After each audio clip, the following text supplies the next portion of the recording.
नमस्कार साथियों। तो आज है 15 जनवरी 2025। दोस्तों, रिसेंटली हमने देखा बाजार में बहुत ज्यादा डाउनफॉल हो चुका है, बहुत सारे अलग अलग रीजन की वजह से। उनमें से एक रीजन कहीं ना कहीं ये भी था कि लगातार भारत की कंपनीज की परफॉर्मेंस वीक हो जाना। खास करके अगर हम बात करें क्वार्टर वन पे या क्वार्टर टू पे, आप देख लीजिए ज्यादातर कंपनी 70-80% कंपनी की रिजल्ट जो है मार्जिन इशू रहा, प्रॉफिट के अंदर गिरावट हुआ, या तो रेवेन्यू के अंदर गिरावट हुआ या तो एबिटा के अंदर गिरावट हुआ। कहीं ना कहीं देखा जाए ये रीजन दोस्तों बहुत जल्दी सॉल्व भी होने जा रहा है। उसके साथ साथ आज इस वीडियो में आप सभी को मैं एक और very very exciting news share करूंगा। तो दोस्तों आइए देख लेते हैं। आज यानी 15 तारीख को बहुत सारे कंपनी और बहुत इंपॉर्टेंट कंपनी एंड बैंक्स की अर्निंग आउट हुआ। एक एक करके आपके साथ मैं शेयर करूंगा और आप सभी को मैं रिक्वेस्ट करूंगा दोस्तों, कल यानी 16 तारीख जैसे ही मार्केट ओपन होगा शार्प 9:15 पे ये सारे इंपॉर्टेंट कंपनी एंड बैंक्स की शेयर को अपने रडार पे ऐड करके अभी से रख दीजिएगा, ठीक है। तो चलिए सबसे पहले एक एक करके दिखाता हूं। सबसे पहले देखिए एचडीएफसी लाइफ जो कि निफ्टी फिफ्टी का पार्ट है। आज शेयर क्लोजिंग दिया 593 रुपए 70 पैसे पे 1.12% गिरावट के साथ। ओ अच्छा, आज बाजार क्लोज हो गया। उसके बाद देखिए कंपनी की अर्निंग आउट हुआ। आइए अब देख लेते हैं कि परफॉर्मेंस कैसा हुआ एचडीएफसी लाइफ की। तो देखिए यहाँ पे बहुत सारे क्वार्टरली रिजल्ट ओपन किया। बेसिकली जो हम करते हैं यानी ईयर ऑन ईयर, साथ में क्वार्टर ऑन क्वार्टर को कंपेयर करेंगे। शुरू करेंगे लास्ट ईयर यानी दिसंबर 2023 में। एक साल पहले कंपनी की टोटल इनकम था 26,927 करोड़ रुपए। लास्ट क्वार्टर की बात करें सितंबर 2024 में, कंपनी की टोटल इनकम था 28,497 करोड़ रुपए। बट यहाँ पे दोस्तों आपको देख के थोड़ा सा डर लग सकता है क्योंकि कोई छोटा मोटा डाउनफॉल नहीं है। 28,497 करोड़ से ड्रॉप होके 17,300 करोड़, इतना बड़ा जोड़ का धक्का। अब बात यह है कि कंपनी मैनेज भी कर लिया। क्या कहने का मतलब, ये देखिए लास्ट ईयर में कंपनी की मार्जिन कितना था, -2%। लास्ट क्वार्टर में कितना था, -1%। बीच में कितना था, 1%, 1%, 1%। इस बार कितना है, 3%। समझ रहे हो ना। कंपनी भले ही इनकम जनरेट उतना नहीं कर पाया, मार्जिन पे कमाल कर दिया।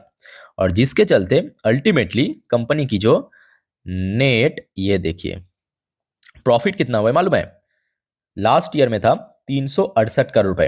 अब ध्यान से देखिएगा, लास्ट क्वार्टर में ना कंपनी को सरकार की तरफ से टैक्स प्रोविजन मिला था। क्या मिला था, टैक्स प्रोविजन। कितना, 1,500% से ज्यादा। अदरवाइज कंपनी की इतना प्रॉफिट नहीं होने वाला था, क्योंकि प्रॉफिट बिफोर टैक्स अगर आप देखेंगे लास्ट क्वार्टर में, सितंबर क्वार्टर में कितना था, नेगेटिव में था, -30 करोड़। 30 करोड़ की नुकसान प्रॉफिट बिफोर टैक्स। अब क्योंकि सरकार ने यहाँ पे उल्टा पैसा दिया था तो 435 करोड़ की प्रॉफिट बन गया। इस बार अगर आप देखेंगे कंपनी की प्रॉफिट बिफोर टैक्स ही था आपके 419 करोड़ रुपए, और साथ में सरकार की तरफ से 1% की प्रोविजन मिला, बढ़ के हो चुका है 421 करोड़ रुपए। क्लियर हो चुका है। तो ओवरऑल बात करें ईयर ऑन ईयर बेस पे भी बहुत अच्छा ग्रोथ रखा। क्वार्टर ऑन क्वार्टर बेसिस पे थोड़ा सा ड्रॉप हुआ, बट हाँ उसके पीछे क्या रीजन है ऑलरेडी मैं आपको अच्छे से समझा दिया, ठीक है। तो ओवरऑल बात करें कंपनी का परफॉर्मेंस अच्छा हुआ, और आशा रखता हूं कि कल देखिए ब्रोकर्स द्वारा अगर ठीक ठाक रेटिंग एंड टारगेट मिल गया ना, एक अच्छा मूवमेंट दे सकते। और मोस्ट इंपॉर्टेंटली मार्केट का जो एक्सपेक्टेशन था उसको भी बीट कर लिया। ऊपर से देखिए प्रॉफिट के अंदर 14% की जंप रखा कंपनी ने, ठीक है। तो कल देखिए निफ्टी फिफ्टी का पार्ट है तो इसके ऊपर नजर जरूर रखना। उसके बाद हम बात करेंगे बैंक ऑफ महाराष्ट्र। अब देखिए बैंक ऑफ महाराष्ट्र, हो सकता है कि ये निफ्टी फिफ्टी का शेयर नहीं है, बट ये भी एक बहुत बड़ा मुद्दा रहा। मतलब बैंक्स की जो परफॉर्मेंस लगातार quarter one and quarter two पे वीक हो जाना, और बैंक्स की इतना ज्यादा वेटेज है ओवरऑल निफ्टी फिफ्टी के अंदर। टॉप 10 में आपको तो 3-4 बैंक ही दिख जाएगा, एचडीएफसी, आईसीआई, एक्सिस, एसबीआई, चारों बड़े बैंक दिख जाएगा, ठीक है। तो बैंक्स की परफॉर्मेंस दोस्तों इस बार जो है कहीं ना कहीं मार्केट को बूस्ट कर सकता है। और आज देखिए आउट हुआ है बैंक ऑफ महाराष्ट्र, और कल भी देखिए बड़े बैंक्स के रिजल्ट आउट होगा, उस बारे में भी आगे हम चर्चा करेंगे, आपको मैं जानकारी दूंगा। पहले आप देखिए बैंक ऑफ महाराष्ट्र ने कैसा परफॉर्म किया। दिसंबर 2023 साल था, एक साल पुराना। बैंक की टोटल इनकम हुआ था 5,171 करोड़ रुपए। लास्ट क्वार्टर सितंबर 2024 में कंपनी की टोटल इनकम रहा 6,017 करोड़ रुपए। नोटिस कीजिएगा, दिसंबर 2024 में रिसेंट क्वार्टर में बढ़ के 6,325 करोड़ की बम्पर जंप रखा। मोस्ट इंपॉर्टेंटली कंपनी दोस्तों इस बार मार्जिन पे एकदम जंप, ये देखिए 8% से बढ़ के 11%। लास्ट क्वार्टर में 10% से बढ़ के 11%। भाई बैंक्स की परफॉर्मेंस अगर ठीक ठाक रहा ना, किसी ने रोक नहीं सकता मार्केट को। मेरे बात को मार्क करके रख दीजिए। इस बार अगर बैंक्स ठीक से चल गया ना, मतलब बैंक्स की परफॉर्मेंस खास करके बड़े बैंक्स, कोई रोक नहीं सकता, ठीक है। और यहाँ पे आप देख सकते हो मार्जिन बढ़ गया, ठीक है। और जिसके चलते ये देखिए जो प्रॉफिट ग्रोथ है, मतलब unmatchable, seriously unmatchable growth. 1036 crore, फिर नेक्स्ट क्वार्टर में 1218 करोड़, फिर नेक्स्ट क्वार्टर में 1293 करोड़, फिर देखिए 1327 करोड़। इस क्वार्टर दोस्तों बेस्ट एवर प्रॉफिट जनरेट किया बैंक्स ने 1406 करोड़ रुपए, अप्रोक्सीमेटली 35-36% को वो जंप रखा, बेस्ट एवर परफॉर्म दिया, बेस्ट एवर परफॉर्म। अब मोस्ट इंपॉर्टेंटली क्या मालूम है, बैंक्स के लिए ना प्रॉफिट भी जैसा मायने रखता है, उसका जो एनपीए मतलब नॉन परफॉर्मिंग एसेट्स, वो भी very very crucial, very very important, जो कि लास्ट क्वार्टर में बहुत सारे बैंक्स के केस में इंक्रीज हो गया था, है ना। तो यहां पे आप देख सकते हो बैंक ऑफ महाराष्ट्र की लास्ट ईयर पे ग्रॉस एनपी कितना था 2.04, इस बार कितना रहा 1.80%। लास्ट क्वार्टर के अनुसार ड्रॉप हुआ है सर, ड्रॉप हुआ। नेट एनपी की बात करें लास्ट ईयर में कितना था 0.22%, वैसे सरकारी बैंक है तो बहुत ही मिनिमम रहता है। लास्ट क्वार्टर में कितना था 0.20%, इस बार सेम रहा, क्वार्टर ऑन क्वार्टर बेस पे same, but year on year base पे ड्रॉप हुआ। तो मतलब कहीं पे भी आप एक रेट पेन भी या रेट इंक भी टच नहीं कर सकते बैंक्स की परफॉर्मेंस पे, ठीक है। और ये देखिए अगर हम परसेंटेज वाइज बात करें, नेट प्रॉफिट के अंदर लगभग 36% की ग्रोथ रखा बैंक्स ने, तो अपने आप में बहुत अच्छी बात है, तो इसको भी मैं कहूंगा नजर रखिए। नेक्स्ट हम बात करेंगे एक और इंपॉर्टेंट बैंक, देखिए इसके थ्रू ना आपको समझ आएगा कि बैंक्स की परफॉर्मेंस कैसा हो रहा है। भले देखिए ये सारे बहुत बड़े बैंक नहीं है, एचडीएफसी बैंक, एसबीआई जैसे उतने बड़े बैंक नहीं है, बट आपको एक अंदाजा मिल जाएगा, ठीक है। पंजाब एंड सिंध बैंक, ये भी एक सरकारी बैंक है, ये भी बहुत बड़े बैंक नहीं है कि बैंक ऑफ महाराष्ट्र की तरह ही एक मिड साइज बैंक है, जिसका मार्केट वैल्यूएशन लगभग 30,000 करोड़ के आसपास। आज इसका भी रिजल्ट आउट हुआ बाजार क्लोज होने के बाद। अब देखिए इसका परफॉर्मेंस कैसा हुआ। देखिए दिसंबर 2023 में कंपनी की टोटल इनकम था, मतलब बैंक्स की इनकम था 2,491 करोड़ रुपए, ठीक। इस बार बढ़ के 2,931 करोड़ पहुंच चुका है, जो कि रैपिड हमें ग्रोथ देखने को मिला क्वार्टर ऑन क्वार्टर बेसिस पे भी, ठीक। अब उसके बाद देखिए, ये देखिए लास्ट क्वार्टर में बैंक की मार्जिन नेगेटिव में था, लास्ट ईयर में नेगेटिव में था, इस बार पॉजिटिव में आ चुका है 1%, ठीक है। उसके बाद देखिए नेट प्रॉफिट, देखिए मतलब इससे अच्छा क्या हो सकता है, दुगना दुगना, दुगने से ज्यादा, सॉरी दुगने से ज्यादा, 114 crore net profit last year पे था, 139 करोड़ नेक्स्ट क्वार्टर में, नेक्स्ट क्वार्टर में 182, लास्ट क्वार्टर में 240, इस क्वार्टर में 282 करोड़ पे पहुंच चुका है। मतलब ईयर ऑन ईयर बेस पे अगर आप कंपेयर करेंगे, दुगने से बहुत ज्यादा हो चुका है। और उसके साथ साथ इसका भी आप देख लीजिए एनपीए कितना ड्रॉप हुआ, देख लीजिए बस। लास्ट ईयर में कितना था 5.70%, भाई साहब इतना ज्यादा।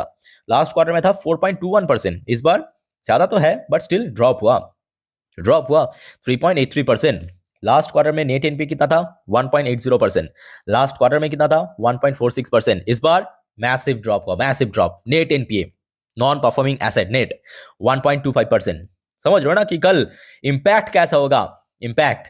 तो कल दोस्तों इसको भी नजर रखना। अब बात करेंगे एक और कंपनी दोस्तों जिसका आज अर्निंग प्रेजेंट हुआ, पर उसके पहले मैं आपको जो बीच में शुरू में कह रहा था ना कि एक बहुत ही एक्साइटिंग न्यूज है, वो मैं आपको देना चाहता हूं, बिकॉज मैं भी बहुत एक्साइटेड हूं दोस्तों। आज एक्चुअली यूएस की सीपीआई इन्फ्लेशन डेटा आउट हुआ, जो मैं ऑलरेडी मेरे इंस्टाग्राम स्टोरी में दे चुका हूं। अगर आप मेरे साथ कनेक्टेड हो इंस्टाग्राम में, मुझे फॉलो करते हो, तो ऑब्वियसली आपको वो जानकारी तो मिल चुका है। अगर नहीं करते मैं एक रिक्वेस्ट करूंगा करके रख दीजिए, लिंक आपको नीचे मिल जाएगा डिस्क्रिप्शन बॉक्स में। अब देखिए डेटा दोस्तों एक नंबर हुआ, एक नंबर। आप देख सकते हो यूएस मार्केट जो है अभी अपने पीक में चल रहा है, और मैं रिसेंटली ये वीडियो बस रिकॉर्ड करने से पहले ट्रैक करा था गिफ्ट निफ्टी की पोजीशन, भाई साहब लगभग 200-250 पॉइंट ऊपर पहुंच चुका है। तो आशा रखता हूं कि आज रात में अगर ठीक ठाक क्लोजिंग दे दिया ना, कल मार्केट में एक बहुत बड़ा रैली वेट कर रहा है, बहुत बड़ा, ठीक है। तो दोस्तों ये सारी इंपॉर्टेंट अपडेट जो है, जानकारी जो है, आपको मैं आज रात की 10:30 वाली वीडियो में दे दूंगा इसी चैनल पे, वही सेम टाइम 11:15 के आसपास मिल जाएगा, मिस मत कीजिए, ठीक है, मिस मत करना। तो आइए देख लेते हैं लास्ट एंड आखिरी जो कंपनी है। देखिए अभी तक जो सारे बैंक्स एंड कंपनी के रिजल्ट हमने देखो वो तो काफी शानदार था, अच्छा था, but CEAT tyre basically CEAT limited जो है, इसकी परफॉर्मेंस थोड़ा सा वीक रहा, थोड़ा वीक रहा। आइए देख लेते हैं, ये देखिए इसके परफॉर्मेंस कैसा हुआ है। देखिए एक तो रेवेन्यू के अंदर जंप हुआ, कंपनी की जो इनकम है रेवेन्यू उसमें जंप रखा 11.4% ईयर ऑन ईयर बेस पे, बट कंपनी के नेट प्रॉफिट एक्चुअली बहुत ज्यादा गिर गया, बहुत ज्यादा गिर गया। अब देखिए इसके पीछे बहुत सारे रीजन हो सकते हैं, मैं आपको पहले दिखा देता हूं कि कितना परसेंट इंक्रीज हुआ, कितना परसेंट डिक्रीज हुआ। रेवेन्यू की अगर हम बात करें, लास्ट ईयर में था 2,963 करोड़, चलो बहुत बड़ी, इस बार लगभग 11.5% के आसपास 11.4% इंक्रीज होके 3,299 करोड़ रुपए पहुंच चुका है, अच्छी बात है। नेट प्रॉफिट के अंदर 46.5% की मैसिव डाउनफॉल हुआ, लास्ट ईयर में था 181 करोड़ से ज्यादा, इस बार ओनली 97 करोड़, ओनली। एबिटा के अंदर भी 18% के ऊपर डिक्लाइन हुआ, गिरावट हुआ एबिटा के अंदर। और मार्जिन की बात करें, मार्जिन भी भाई साहब गिर गया। लास्ट ईयर में मार्जिन था 14%, इस बार सिर्फ 10%। तो ये जो शेयर मैं कहूंगा इसके ऊपर कल नजर रखना, बट इस पर गिरावट हो सकता है, डाउनफॉल हो सकता है, ठीक है, क्योंकि कंपनी की रिजल्ट अल्टीमेटली खराब हुआ, तो इसमें क्या हो सकता है, गिरावट। इसको मैं क्रॉस करता हूं, ठीक है, नोट कीजिए। तो ये दोस्तों कुछ इंपॉर्टेंट कंपनी की आज रिजल्ट आउट हुआ। अब वेट कीजिए, कल यानी 16 तारीख, भाई मतलब धुरंधर, सब धुरंधर कंपनी के रिजल्ट आउट होगा। मतलब ऐसे ऐसे शेयर ना निफ्टी निफ्टी की टॉप 10 में रहता है। एक्सिस बैंक, कल एक्सिस बैंक की रिजल्ट मैं कहूंगा बहुत इंपॉर्टेंट है। बहुत इंपॉर्टेंट क्यों मालूम है? क्योंकि ये एक तो निफ्टी निफ्टी का पार्ट है, और इसकी रिजल्ट अगर बढ़िया आ गया ना, इसके रिजल्ट अगर बढ़िया आ गया, भाई बैंक तो घोड़ा हो जाएगा, घोड़ा दौड़ेगा, सिर्फ दौड़ेगा, ठीक है। तो एक्सिस बैंक के ऊपर नजर रखिए। उसके बाद इन्फोसिस, आईटी की किंग। उसके बाद हैवेल्स इंडिया, भले ये निफ्टी का पार्ट नहीं है बट अच्छी कंपनी है। और मोस्ट इंपॉर्टेंटली अंबानी जी की कंपनी की रिजल्ट आउट होगा।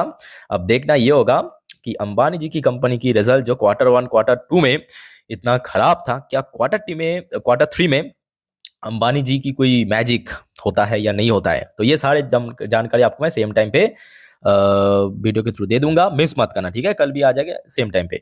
बाकी दोस्तों और कोई डाउट्स है कमेंट करके पूछिए। फिलहाल मिलता है नेक्स्ट वीडियो पे। टेक केयर, बाय बाय, जय हिंद।